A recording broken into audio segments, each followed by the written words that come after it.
Exactly. That's what it's for. You know. All right.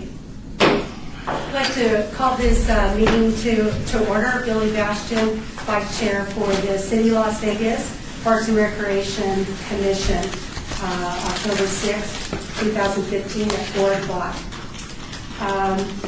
Items listed on the agenda may be taken out of order. Presented two or more agenda items for consideration may be combined. And any items on the agenda may be removed or related discussion may be delayed at any time. Backup material for the agenda may be obtained from Luann D. Holmes, the city clerk at the city clerk's office at the South Main Street, second floor on the city's website at www.lasvegasnevada.gov. At this time, we'd ask the clerk to call roll. Chair White is excused. Vice Chair Bastian. Present. Commissioner Sherman. Present. Commissioner Lee. Here. Commissioner Lopez. Present. Commissioner Becker. Here. Commissioner Tabor. Here. Commissioner Thompson is excused. Commissioner McCurdy. Here. Commissioner Armenian. Here. Commissioner Aker. Excused. Commissioner Thomas White is excused. Commissioner Eliason. Here. Commissioner Gabray. Excused. Which we do have a quorum. Thank you. And can you also acknowledge if we're in compliance with the opening meeting law? Yes, we are. Thank you. We'll move on to agenda item number 3.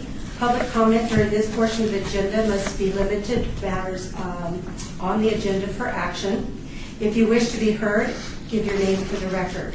The amount of discussion as well as the amount of time for any single speaker is allowed may be limited. Seeing and hearing none, we'll move on to agenda item number 4.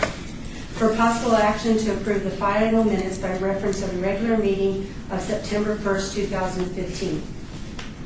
Madam Chairman, I'd like to make a motion we approve the minutes as read prior to the meeting. Okay, do I have a second? I second that motion. Thank you, Commissioner Lopez. We'll move on to number 5, report by detention enforcement. We just Take have a a vote. roll. Oh, thank you. See, that's why you always have to have a voice, my name. That stature. We'll go ahead and call for a vote on the final minutes for the September 1st meeting. All in favor? Aye. All objections? Note? None? No objections? We approve the minutes. All right, now we'll move on to number 5, report by detention enforcement regarding parking issues at city facilities and parks. Good afternoon, Nancy Weber from the Deputy Marshal's. Does everyone have one of these? Did you get your email? And hopefully I got the words right this time. I figured out all the words. I think a couple things changed in here, but I have a copy, so everything should be accurate. Anyway, so you can see at the top there, the calls for service. The total average time was 8 minutes.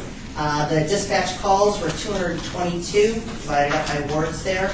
The self-initiated actions were 276, and total number of calls was 498. A couple of things, these actually, as it says, they're just the highlights of some of the stuff that we did, and I wanted to add a few things.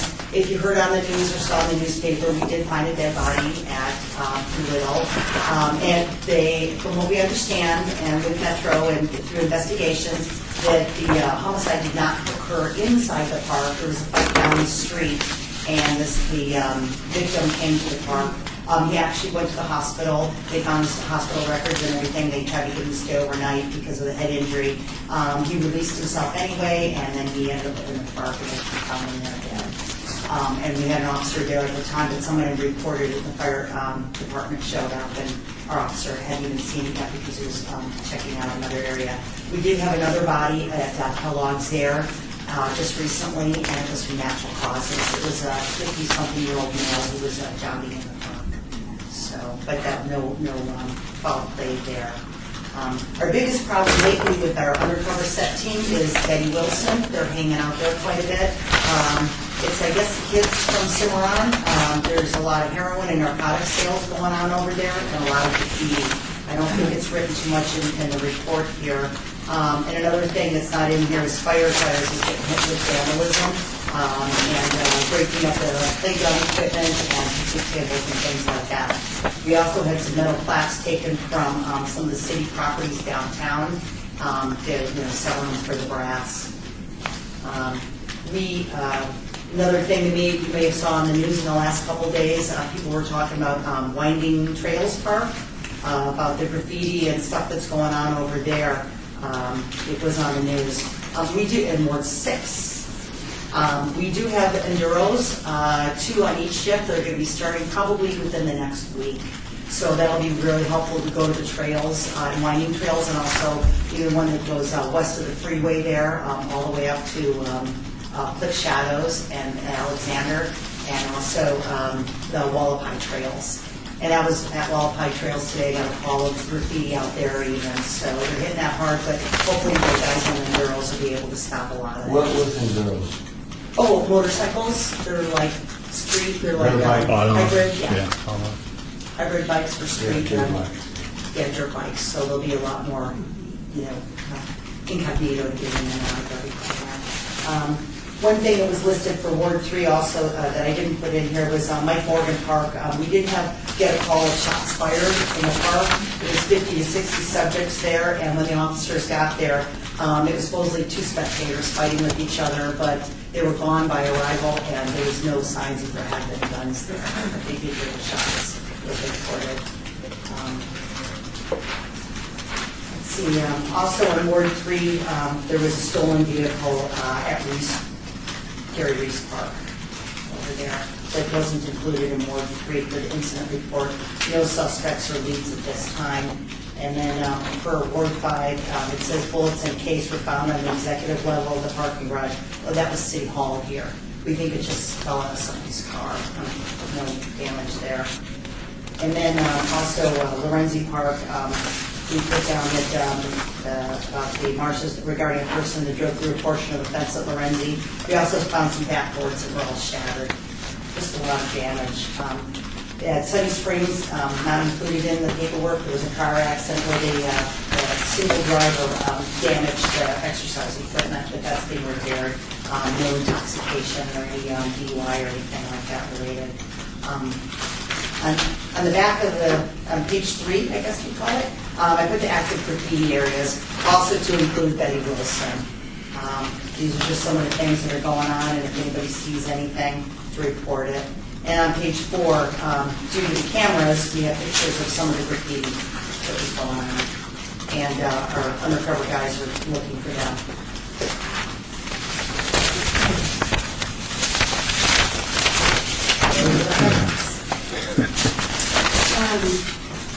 Commissioner Lisa and Commissioner David? I had a question. I didn't know that you guys did this type of camera, and I think that's wonderful, but I'm just curious where they're posted. These, I'm not sure. I was actually there today because we had kids ditching school. I think they're high up on top of the building. No, I didn't know where the pictures posted. Like, are they posted in areas where the public can actually see the pictures? Yes, and I can find out exactly for you where John is, and because this one actually was done by John Arvanitis, his name's middle one in here, where he's posting these. And I know they go to all the police agencies too. A lot of it's even on TV. Yeah, so they're putting it all over the place to recognize the people. And some of the times when we have stolen vehicles and they get the credit cards, we get pictures of gas stations because they use them like within 5 minutes at the gas station. So everything's on camera. Everyone gets pictures. So we're trying to get more cameras. I talked to the undercover guys today, and they're going to have cameras put up in the Wallapai Trails Park. They were going around today deciding Winding Trails will be one of the parks too. They get in the cameras. So we may not see it right then and there happening, but at least we'll get pictures if some damage does go, and then we can get it from there. Because I was telling Commissioner McCurdy before, someone said that on the cameras all the time.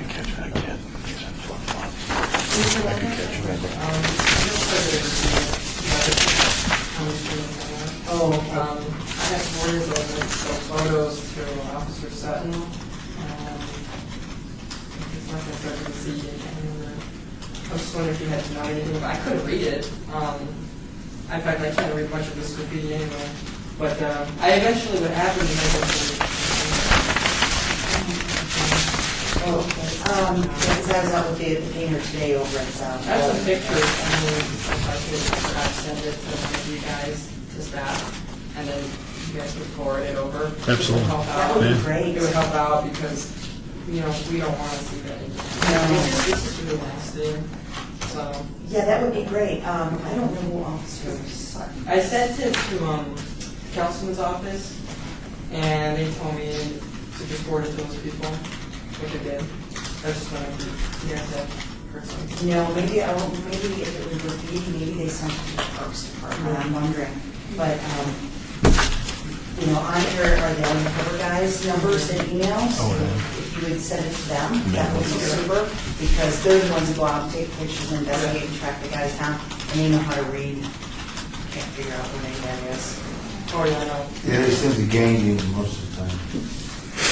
And you, I'm just curious, you guys use this as identification, so for Mike Morgan, it says, okay, young one at Plaza, those are names of the Yeah, perpetrators. because what they do is they go put their own name down. Oh, So it's pretty easy to track them down when they put their own name down. So you can track it down if they're in the schools or whatever. They got at the Fusion Center, they got the whole system set up. They even track their text messages. All right, well, thank you. But yeah, if you could please forward that to, well, Tom would be the best bill over there, Arvanitis. Do we have any other questions or comments regarding the PNE report? All right, thank you very Thank much. you. And I believe we got this in advance. We appreciate that as well. Thank you. Moving on to item number 6, we'll have a presentation by our very own Commissioner Richard Becker. And we'll let him introduce the subject matter, but it's shaping public perception, the next steps in social media impacts on board. Sure. Yeah, I'm Commissioner Richard Becker, of course. A lot of you, know me from around here. Just kind of an FYI, like leading up to why I'm giving this presentation and whatnot today. I have about 20 years of direct experience working with Parks and Recreation on communication and marketing. So I've been doing this for a little bit. And I have almost 30 years experience in marketing, communication, and government work, including people like the City of Henderson, Fidelity Investments, McDonald's, Volkswagen, U.S. Air Force, and a few companies like that. I was introduced to social media like way back when it really was just getting started. I didn't even believe in it really until my company decided to do like a blog for the first time in like 2003, well before blogs were around. In 2005, we actually realized we could apply it to business, and I launched a blog for my company. And got to learn social media sort of as everything came online. This is all before Twitter and Facebook and things that now we take for granted, right? It's all been adopted if we feel like we've had it for 30, 40, 50 years. And because of all those things and some of the relationships I've made over the years, I was asked to speak at the National Recreation Park Association conference just recently.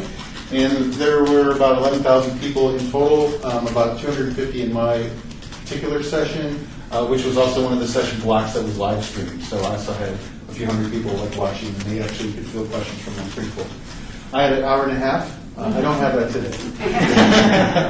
Also, just so you know, normally I present in a suit, but wouldn't you know, I have a softball game right after this. So that's the way things work sometimes, right? So we did the presentation, and I did questions and answers. So this is sort of like an abbreviated, like hopefully about, let's say, 10, 15 minutes or so, and then I can do questions and answers too if you guys are inspired by it.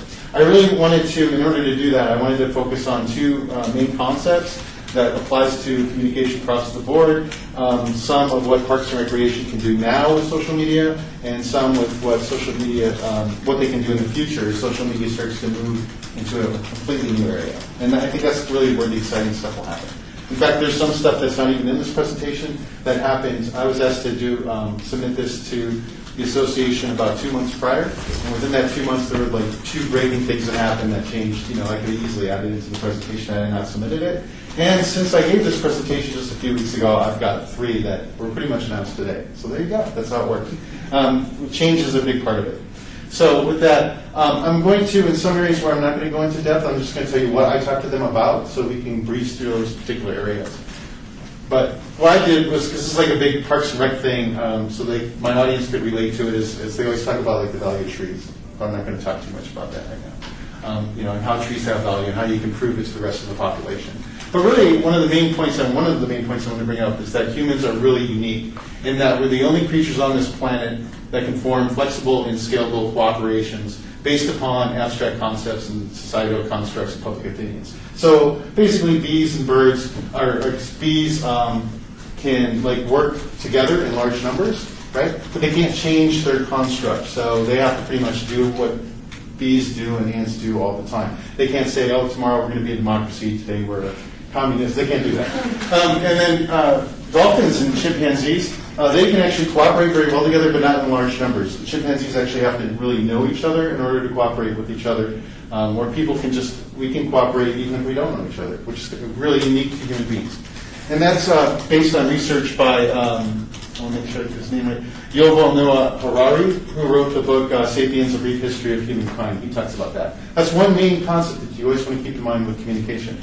From that, we went into the fact that that's always been that way, it's always going to be that way, and that the only real changes are medium. So I went over, which I'm not going to do too much today, the history of different technological advances that changed how we communicate and how, as a result of that, cooperate, and how that speeds along over time. Okay. Let's see. Get here. And then I stopped to talk about some of my experiences from 2005 when I first started blogging to 2008. I was actually a pivotal point in one of the very first social action campaigns that was ever created on the internet called Bloggers Unite. And we teamed up with Amnesty International and tried to convince all these bloggers from around the world to all blog about human rights on one day. And on that day that we chose, we had over 1 million posts about human rights all on one day. It was very instrumental. It was picked up by CNN, who did its 2.5-minute segment on it, the Wall Street Journal, and other publications. And that became sort of like a model for, actually 1.2 million posts. That kind of became a model that we could duplicate time and time again for different action communities. So we ended up working with AIDS.gov, March of Dimes, Refugees Unite, Heifers International, and a few other ones. Okay. So then, during the presentation, I'm trying to move faster than the slide does. We talked about, like, from when I was doing it, there's even more tools that can be used today. There's like so many different things that you can use. All these different tools, all those different networks like Facebook, Twitter that I blew through, all the different applications and software that we can use. So basically all these tools that we can have. There's like literally millions of these things out there, and it drives marketing and communication people crazy because you're constantly trying to figure out, well, what should I be on? What should I do now? If you want a quick tip, what I like to do in some classes that I teach is, I'll give people stickies across the room and have them write down their 2 favorite social networks, and then they'll pass them all in, and I'll put them down on the table, I'll count them out, and they'll say, oh, look, 9 of you are on Facebook. I'd probably start there. 8 of you are here. That would be second. Right? 1 here, 1 there. I'll have to wait on that until later on, unless I have a really specific purpose to do it. Things like that. And that's really what it's really about. It's all about people. And which is nice because, basically it's all about people. And this is a breakdown of all the different kinds of people that Parks and Recreation have to communicate to on a regular basis. And some of the assets that they have, and how they have to basically take their assets and take the people that they have and match those to objectives of what they want to do. And all those kinds of match up on the slides. And I encourage everybody who was at the presentation, you guys especially since I'm going like that, to go back and you can actually see how it kind of matches up. And when you understand all those types of things, that's when you can start to match all the social networks and the tools to what you want to communicate. Because it's really about taking your objectives and how can we best communicate those objectives to the people to help engage them with the assets that we have. Okay? And that's kind of what social media does, is it strengthens our belief in abstract concepts by adding a layer of digital context to our physical world. So what we can, and that's actually the second main point I really want to leave you with to kind of understand communication in general before I get to the fun stuff. Is that another person, Donald Hoffman, he's a professor of cognitive science at the University of California, Irvine, right, said that human beings are also very unique in another way, and that is that we have 2 realities that we operate with on any given moment. On one hand, we have the objective reality, which is a chair, a table, that kind of thing. And then we have this conceptual reality that we work with that basically convinces me that the dollar bill, the little piece of paper in my pocket, has value. That's conceptual. We made that up. And we all agreed to make it up. We all agreed that that's how we corroborate in big numbers. We can make things up and say, well, okay, we'll agree with that. And it has no basis in reality. In fact, if you try to give that to a chimpanzee, a dollar bill, he will not give you a banana. Okay? He won't do it. You have to go to, he might even say, what do you think I am, a human? I'm not going to fall for that. Right? So that's kind of what we always have to keep in mind. So when you think about it, almost 50% of all value of everything that we think about is based upon nothing more than our conceptual agreement. That's how we determine what has value. And that's where Parks and Recreation has to get beyond thinking about just the assets they have, but how do we communicate so that people will see the same level of value that we do? Like I talked about very briefly at the front, the value of the tree. And if we're going to use social media now, right now, for Parks and Recreation, these are like some of the main points, some of the areas that you can do right now. It's media relations, real-time reporting on things like Twitter, events and openings, very useful in Facebook. You can do pre-events and you can do post-events and post pictures that people love to share because they like to see themselves in the pictures. You can do news and special offers, do recreation class openings, sport leagues, standings, which I'll talk more about as we go forward. Post-event recaps and photos, photo contests and engagement, cross-promotional and proximity concepts. And by proximity, I mean, the city, for instance, could partner with an ice cream truck that could send out messages that they're coming by a particular park at any given time and work with those people for a fee and help generate revenue, which is what some of this is about. And even ambassador-run Facebook pages, which I actually have used a City of Las Vegas example because somebody had approached me a while ago about a Facebook page they were running, they weren't part of the city, asking for help and assistance. So they're willing to do some of the work so that we don't always have to worry about the time famine that kind of goes along with it. So that was like a lot of the things that we talked about in terms of what can happen right now. The real sexy stuff, of course, is what's going to happen in the future. So the next step in technology is really going to make that digital content provided by social media nearly indistinguishable from our objective and our conceptual realities. And that's the really weird stuff and cool stuff at the same time, right? Is that it'll be really hard for us to tell the difference between what's objective and what's conceptual with what they're coming out with now. It's like for instance, that wheel is not spinning, but for some of you, the graphics kind of shaky on that screen, it would look spinning on maybe a different screen. But there's a twist in there that's not really spinning, but conceptually it is. So this convergence of technology, communication, and experience is going to be significant because it's going to fuse our objective and conceptual realities, sometimes making the experience one and the same. So what we communicate and what you experience is going to be part of the same package and how we determine whether or not something has value. Okay? Like, for instance, wearable technologies. So you take something like Fitbit, which can enhance the park and recreation experiences people associate with their technology with their activities. And they do that. In fact, some Parks and Rec departments do offer Fitbit classes where everything's revolved around Fitbit, which is a wearable device that you can have that can measure your heart rate and count your steps and all these cool things. So wearable technology is going to be definitely part of that. Something I couldn't even add on the slides that kind of goes along the same concept is something called ZEP, which you put on the end of a bat or a tennis racket or a golf club, and it can actually gauge your swing. It can check your angle of your swing, the speed of your swing, and then match that to professional players so that you can improve. Really crazy technology, right? That applies to Parks and Recreation. Okay. Enchanted items, that's what I like to call them. That ZEP could probably qualify as that. The Apple Watch is just a very simple one that everybody's talking about now, whether you own one or not. The function of such wearable technology evolves in basically two directions, providing that very generalized concept, which is what the Apple Watch tries to do, or like the ZEP concept, which has specialized features with a touch or a gesture. Right? We're going to have touch surfaces, so next time I come in to do a presentation, I don't have to worry about paper notes or anything like that. I'll just come up to the table and use it, and it'll be easy, it'll be simple. In fact, I'll probably just set my phone down instead of using the little slot that we have to plug that into. So the important thing to remember here is that the future digital content will be freed from the screen size limitations with content fluidity. Okay? Here we go. This is already happening in South Korea. All these things, by the way, we're not talking 5-10 years out. We're talking like tomorrow. 1 year to 3 years. So in South Korea, what they've done is they've created digital environments, so they've taken blank walls and they've created digital environments where you can literally do grocery shopping. They originally started in a Subway launch. They took all these blank walls where normally would be graffiti that we just talked about earlier, and they put up basically a grocery store. So while you're waiting for the Subway, you point and click at the groceries you need, and when you get home at the end of the day, all of it is there waiting for you.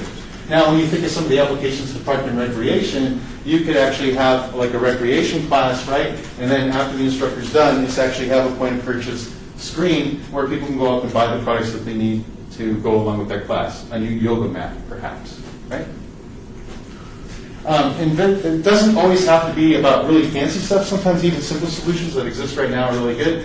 For instance, something very subtle like providing insight into headstones or memorials by adding this can add value to various tree, park, or bench dedications. So you could literally go up, you point at a geotag that's on a particular plaque, and you can get a whole history of the person that's named after. And in some cases, people really want to have really large memorials instead of just a placard. Suddenly, it's a living document that goes along with it. You can also engage people by creating complete destination guides. So sometimes it can be basically an active thing, guiding the public towards specific destinations or a series of highlighted locations within a service area. Or if you put this on a trailhead, you can tell them where exactly to stop inside the different parks so that they're engaged. Now, every time you're doing this, you're creating new value that had never existed before by using and tapping technology. In some cases, technology that you need third-party help with. In some cases, you probably don't even need third-party help with. In the future, there's definitely going to be a lot of environmental interfaces where you hold up your iPad or your mobile device and you'll see a complete overlay on top of that. So for instance, if you're on a busy New York street, you hold it up and now you can see where McDonald's is very clearly, or whatever other stores you're looking for. Already in London, the Museum of London, what they did is they mapped out their city with historical pictures and they superimposed those historical pictures when you're holding up a mobile device or iPhone with the actual building. So if there was a big fire or a bombing that happened during World War II that they wanted to say this is what happened to that building, you hold up your screen and you actually see the historical picture super inlaid over the top, okay, which adds historical relevance. One of the things that came to my mind when I was thinking about this, I was at the Garside pool opening and they had all the fossils laid out. We could actually do something similar to that and actually show where the fossils are, something like that. Ferrari's already applied this too, where you can take your mobile devices and you hold it up to a particular object and then bring it to life. So you hold it up to the red car, you can on the screen turn that car blue, or you can pull out to see exactly how the brakes and the wheels work, whatever specs and interest you want. So it really makes this, it's indistinguishable from what's real and what's not real anymore. Smithsonian is also doing this. Instead of just showing skeletons all the time, you can hold up your mobile device and suddenly that becomes a baboon. So the depth of information that adds value to the experience as if digital content is real and physical part of the environment. Really exciting stuff.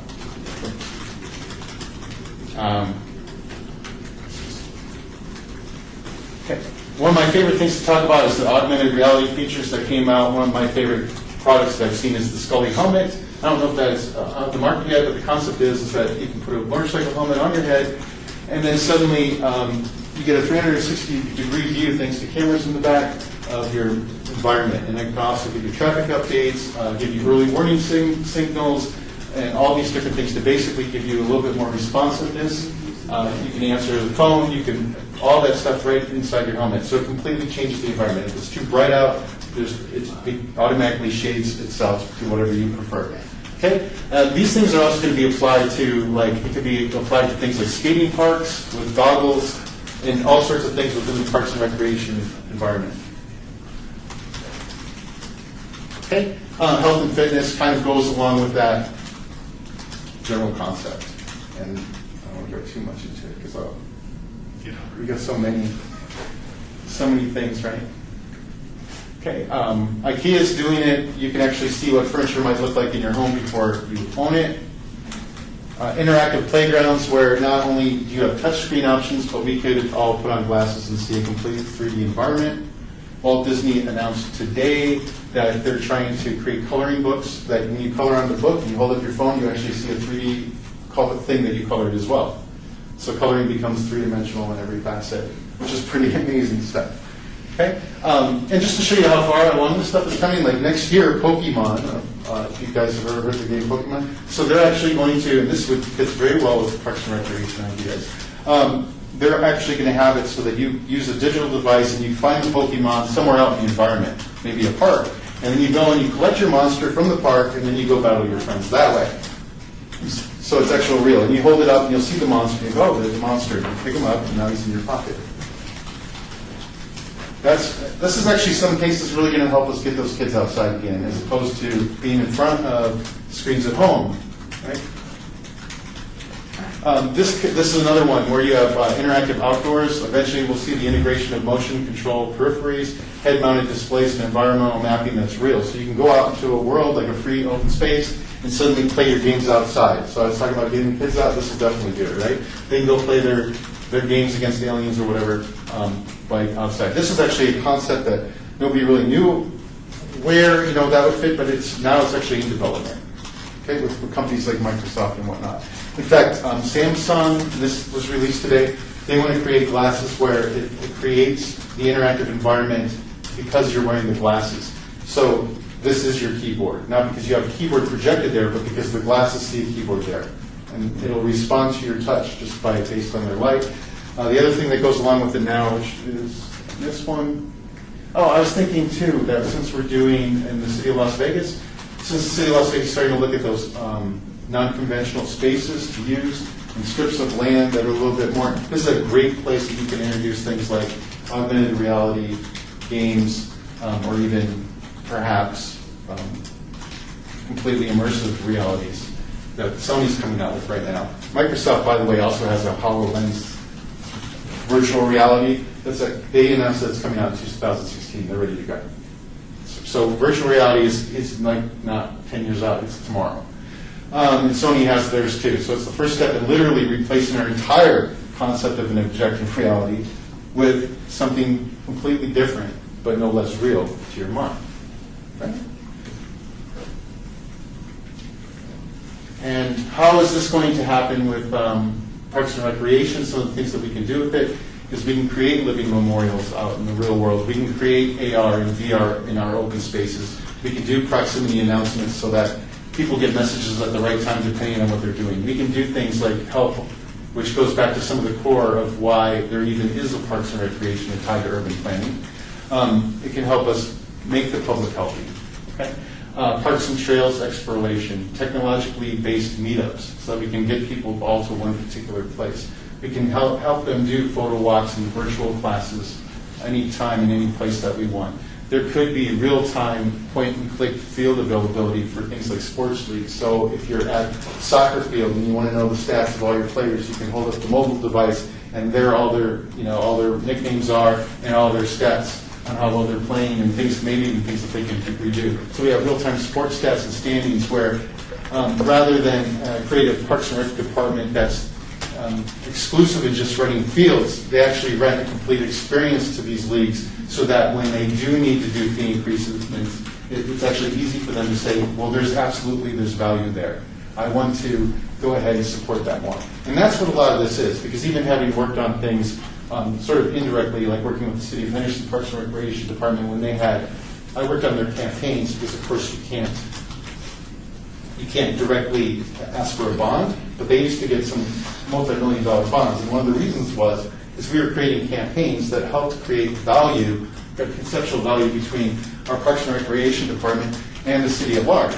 And by creating that value, people are like, yes, that $17.5 million bond is approved so that we can have more parks, because this is really important and part of our city's culture. I was very much worked on that in the very front end when Mayor Grossbeck had initially kind of brought that to fruition. So those are just some of the things that can be done. Really, the possibilities are endless, and how this stuff is going to change and apply to Parks and Recreation.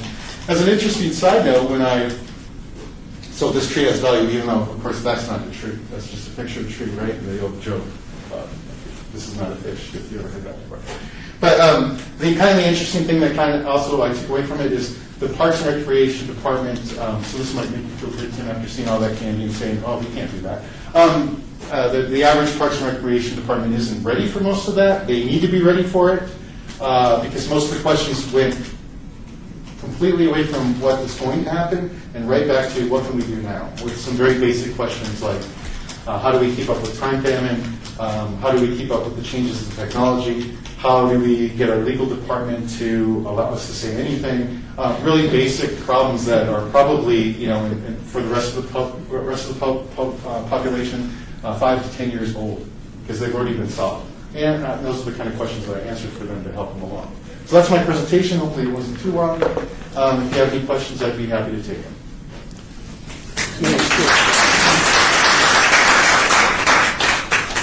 Good job. How interesting. Do we have any questions or comments from any of the commissioners regarding the presentation? Commissioner Sherman?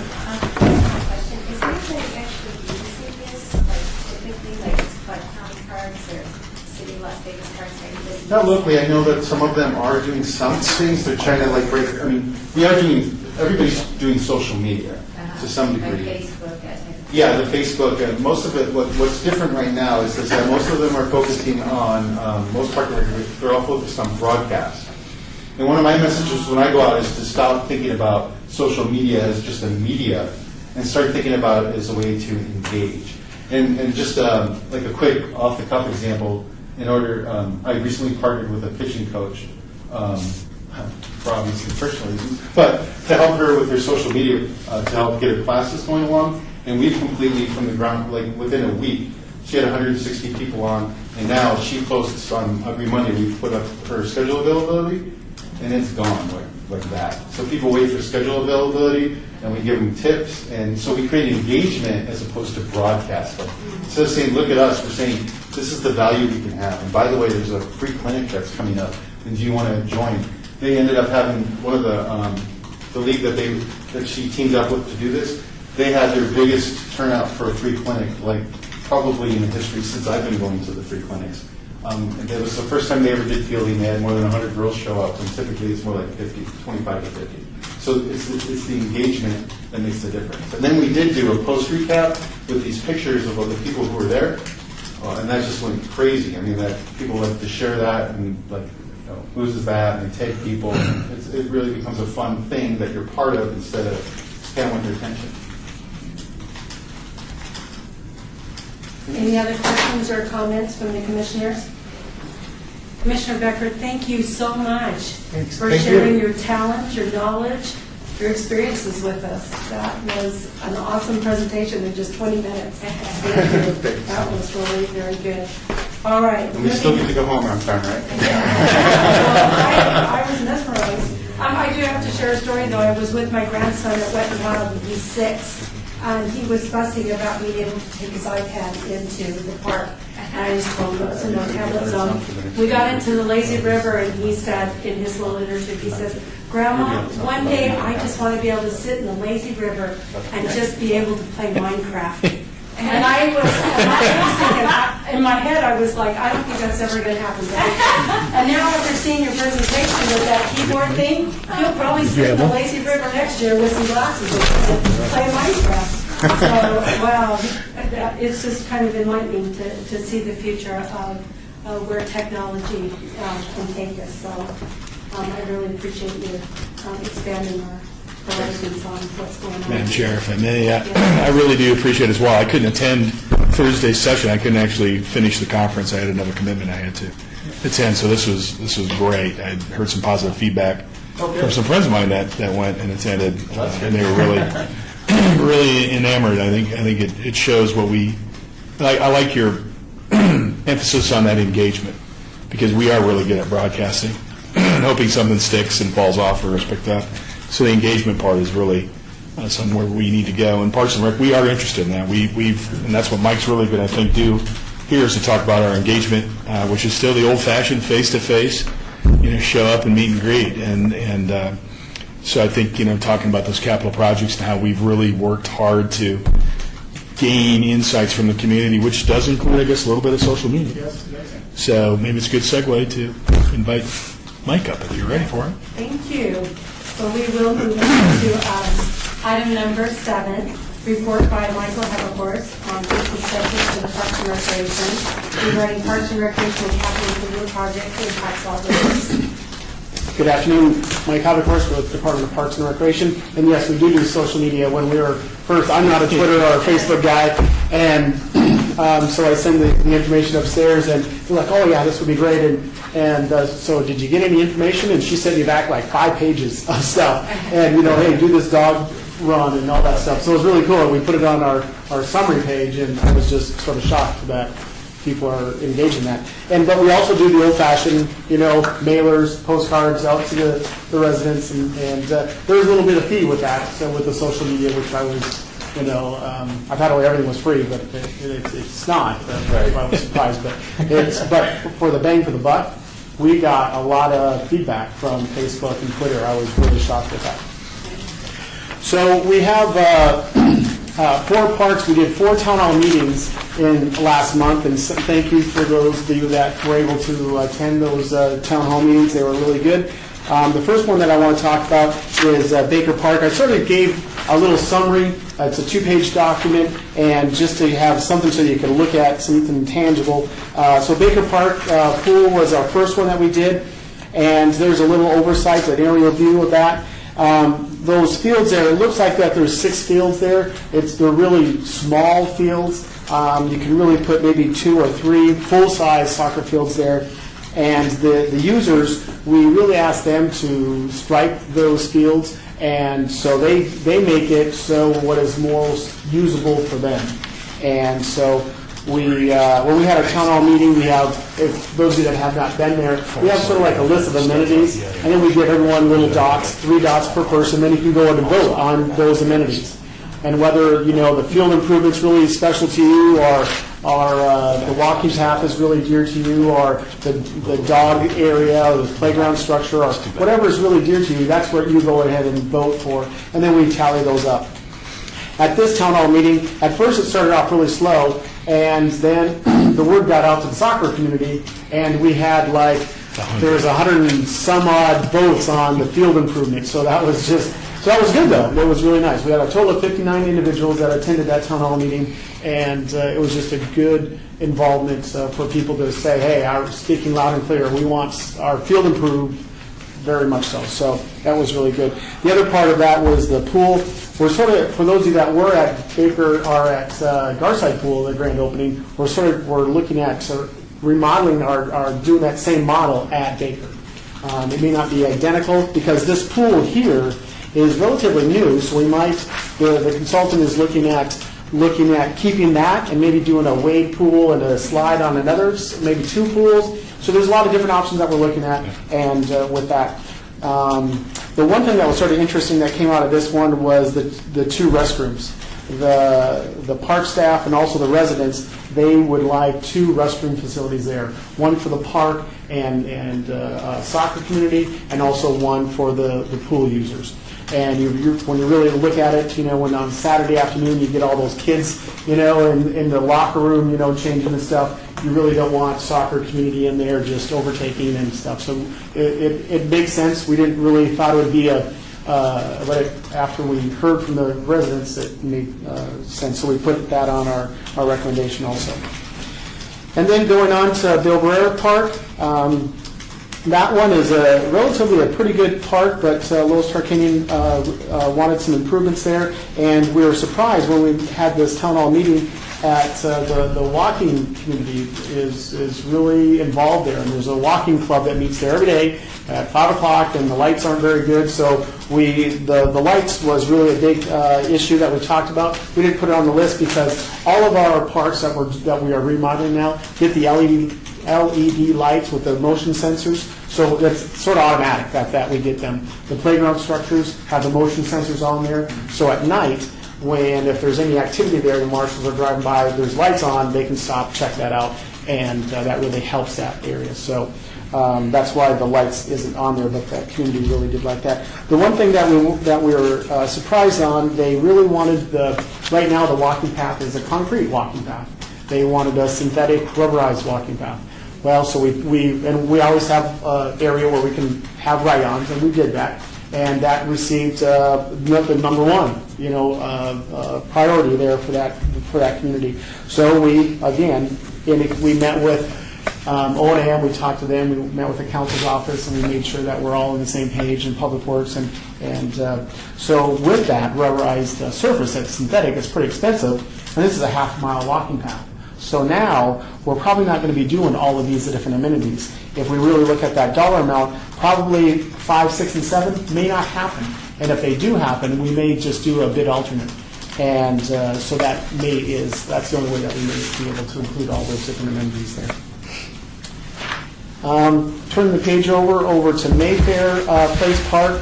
This one is right next to the fire station on the east side of town, and it's not even a half acre. I think it's actually 0.6, a little bit over a half acre. And over there again, we thought we had a pretty good handle on what we wanted, and the community came out and said, hey, what about a basketball court? Hunt Ridge is right down the road there, and there's no basketball court there. There's really no basketball in that community. So we're thinking on maybe just a half-court basketball. You can sort of see the diagram in the middle there. I sort of plopped a basketball court on there, and so maybe a half-court.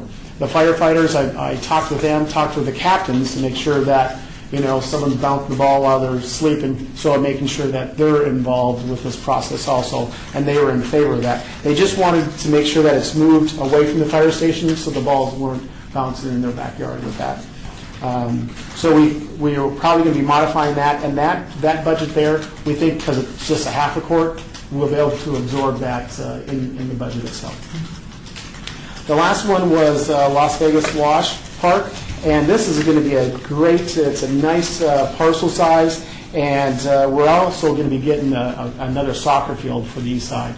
The east side gets a lot of use of Baker, I just mentioned that.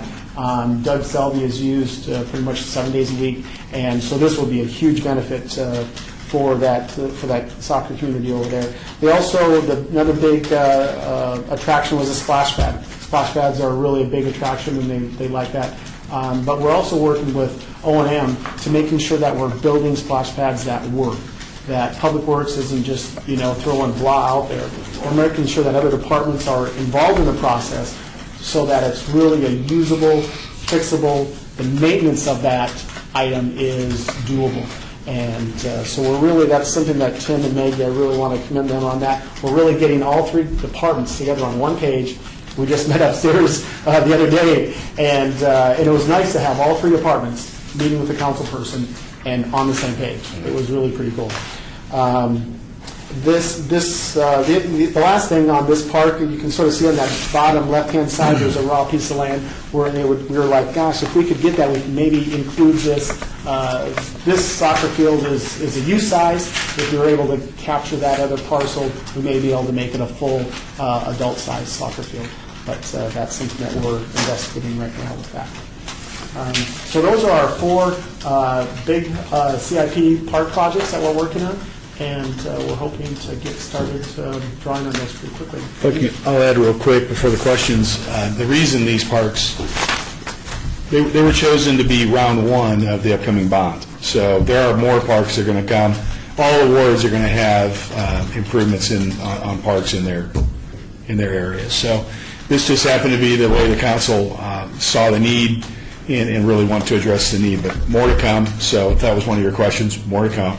And it really was based on the community's use and need of those things. That was kind of exciting, like Mike said. That parcel, if we can purchase that parcel, and I think Angie would agree, full size would be much preferred over a youth size or any size, because we understand even some of the sanctioning bodies are looking to push younger groups onto larger fields earlier. So, what's that? It's good. Okay, good. Kids will be U13 for the Okay, good. But a full size, at least you can adapt, and we can use it for more. So if we can do that, we want to do that. Yes. Yeah. So Mike doesn't take any credit, but you got to understand. He gets a new director, shows up. We're doing these projects, and I'm like, Mike, what are we doing to reach out to the community? Mike's like, well, no one's doing anything. I'm like, well, we're going to do something. And because of his skills as a facilitator and things he's done, now that's in a controlled environment, in-house. Mike has led classes and taught and facilitated, but can you imagine going out to the public in these, going out to the sites and really trying to engage them and coming up with a process that keeps them involved. The voting process is something that Mike came up with, which was great. Is you got a big board, and man, you want to talk about people feeling engaged, they get their stickers. In fact, there might be someone with initials BB that tried to get extra stickers to push her agenda, but we won't accuse anybody of that. But a really good process. And the Mayfair, David, did you show up for Mayfair? Wasn't that incredible how many people showed up? There was probably over 25 people eventually. Yeah. It was really good. And very engaged in all ages, which was really, really great. Councilman Coffin's sister, actually, elderly sister, came out and participated, so it was kind of neat. And teenagers that were standing behind a fence were yelling, "Hey, basketball, basketball." Just, again, it's their neighborhood. We want that park to serve that community. So it's been a great process, and trying to use the different social medias. It's funny how in these neighborhoods, these older historic neighborhoods, that postcard still has such huge value. It really does, which is probably good for you to know. They actually do like those postcards, so when you're sending them out. Well, we're sending them out on parks, not politicians, but may have the same effect. But one thing we did learn, though, I just wanted to add, as we're talking about how we're doing outreach, is our marketing campaign. We tried to use sewer bill inserts, no effect. And that was really, bring in the sewer, this insert, and you'll be able to, free day pass at the center, free class, no effect, which is sad, but I guess it does No, make it sense. actually makes sense because, anytime that you put communication that doesn't fit the purpose of They just don't pay attention, do official they? communication, you throw it away. That's- And bill inserts, I've heard, they've actually been shrinking, from what I understand, they've been shrinking with utilities, because utilities have used them for years. Yeah. But it's shrinking in terms of the response rates that they used to get. And the reason is people open it up and they go, Totally. Yeah, exactly. And then it's so much online. We try to encourage people to do online anyway. So, we tried it. Didn't work. So we'll get back to some of these nicer, more advanced communications. But I guess with that, if there's any questions for Mike on these particular projects, otherwise we'll have Mike back as we move into round two, which I think we're going to start firing those meetings up sooner than later. Well, I did have an opportunity to attend the Bill Greer Park meeting, and I do have to commend you and your staff. It was very well organized, well attended, and I was very impressed with the engagement from the citizens there. They were attentive to really the were. presentation and very anxious and excited to voice their opinions, and I think very much valued and appreciated having an opportunity to be heard and to actually be in the park with staff, soliciting their input for the future of the amenities there, as opposed to amenities just showing up when they show up to the park, whenever the amenities appear. So it was very enjoyable for me as well. The attendees were very receptive and excited to talk to a Parks Commissioner, because they felt that they had representation there, not only from city staff, a Parks Commissioner that's kind of like their peer that has a focus on parks, and then also from the councilwoman herself to be able to attend. So I encourage you, if you have an opportunity to come out to any future meetings within your ward or the other wards, to come out and participate. I think you'll find your Parks Commission experience very rewarding through that experience. So thank you. Any questions for Mike or for Tim regarding the projects? Thank you. Thank you. Very much. All right, we will move on to item number 8, report by Parks and Recreation Director regarding department announcement impacts all boards. Since the last meeting, that was really a lot of our focus, was getting these meetings pulled together, getting because it's not just our staff, it's other O&M and even public works staff, to get them out and get that undertaking underway. The NRPA conference is my first time to attend that. I usually go to city manager type conferences, so the first time I had a chance to go to that conference. We had one of the best volunteers there. Billy was there, and a number of our staff actually volunteered and helped out, but it was a great, I got to tell you, the quality of that conference was incredible. I was very, very impressed. I mean, not just Richards, but every class that I attended. I didn't get to attend Richards, but just seeing the quality today, they were all like that. I mean, it was just an incredible experience, and being in Las Vegas, a lot of our staff got to go who haven't been able to go to conferences for a number of years because of just budget realities. So it was just a good event. So we appreciate you representing our community as well as you did. Yeah. Other than that, just looking forward, again, the allocation season is well underway, and Working with our outside accountant, still getting through a lot of the reviews. We're going to be doing another SEMR on the other sports because we focus on soccer tournaments first. Now we'll be doing a city manager's informational report to council probably the next month or so on the other tournaments, just looking at what their impact is on the community as well. So that's really where our focus is. Okay. And regarding conferences, the NRPS conference, which is the Nevada Parks and Recreation Society, which is a state society that's affiliated with NRPA, just announced that they will be at the D here in April. And so hopefully you'll have an opportunity to have staff Definitely, attend that yeah. as well and support them. And of course, we encourage any commissioners who have an opportunity to go and learn about what's going on at the state level. And to hear presentations is hopefully as good as yours. And usually it's a very affordable conference, and oftentimes they'll give discounts to citizen participants or commissioners or those kinds of things as well. So we'll bring the dates back and then you can get it on your calendar. Look forward to that in the spring. Do any commissioners have any questions or comments for Mr. Packer?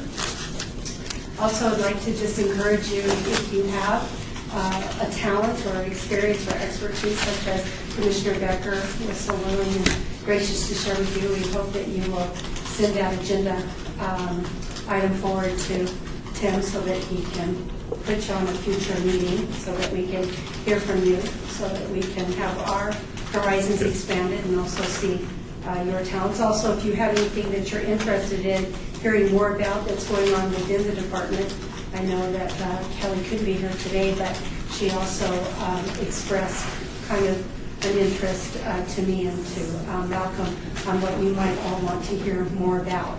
So please be sure to forward those as well. So not hearing and seeing any more comments from commissioners, we will adjourn this Parks and Rec. We got item number 9. Oh, I missed it. Sorry. Thank you very much. Item number 9, citizens participation. Public comment during this portion of the agenda must be limited to matters within the jurisdiction of the commission.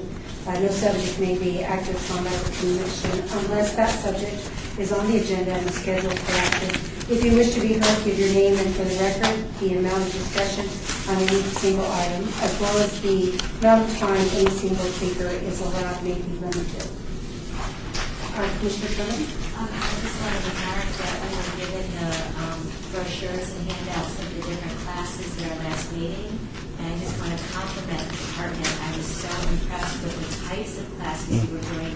You have really expanded services and the leisure activities. As a registered dietitian, I was just so impressed with not just the physical activity ones, but you had food events and even going to Gilchrist Farms. And I was really impressed. So thank you for giving us that opportunity to review in detail what's being offered to the public.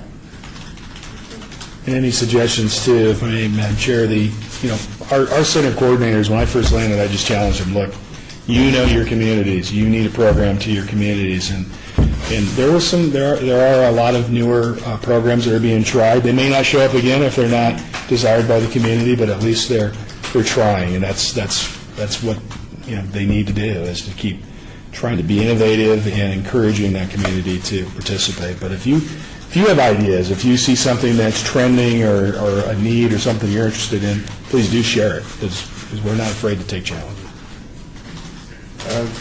Commissioner Sherman, can I just ask you a question, Madam Chair? Yes, that's Commissioner McCarty. Remember when we had the park naming committee and I just thought about this. What was the criteria that we would name park after former or current park commissioner? What was that criteria you had that? Like you got one of your parks. I don't recall that we had specific criteria for that. Billy might know more than I, but I would actually have to look, bring out our articles that we have. At one time, it was that they had to be, I think it was specified that they had to be deceased. I don't know if I think they overturned that.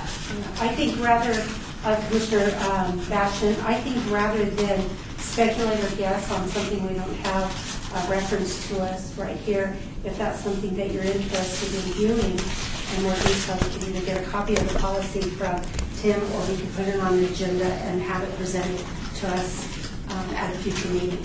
I would like Because to- it's been a little while since I've looked at that policy. I would like as well. to have it put on the future agenda because there are, I know we named the park after the Don Romeo. Am I correct? Yes. The skating park is up And he's still living. Yeah. Now, he died now, but he was living when we named the park. He was living when we named the park after, if I remember correct. Because there are commissioners that I know have served for a number of years on the park commission down here. I mean, I would like to see a park named after me, personally. But I know that there are a lot of, commissioners have given their time and their talent to this board, and that's the reason why I came up with that question.